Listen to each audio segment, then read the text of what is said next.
چې پیغمبر موږ ته پوره دلیل رو رسولو پوره دین رو رسولو موږ بیا په دې کې بل چاله محتاج یو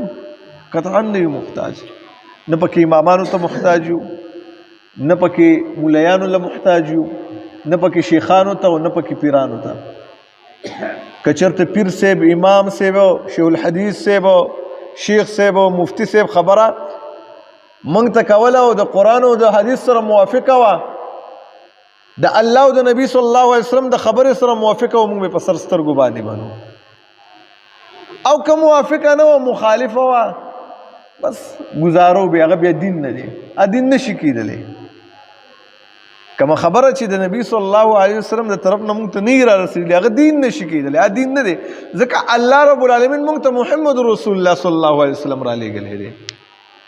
موږ ته بل څوک نه دی را لېږلی د کامیابۍ راز دغه دی چې سړی زده کړي ډېر خلک ګمراهۍ طرف ته ولې لاړو همدغې د وجې نه چې خلکو دین او هغه مقصدونه پېژندلو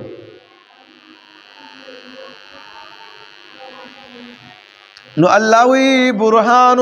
دلیل او حجت راغلی تاسو ته من ربکم د طرفه د رب ستاسو نه وانزلنا او را لګلې مونږه الیکم تاسو لرا نورا مبینا رڼا ښکارا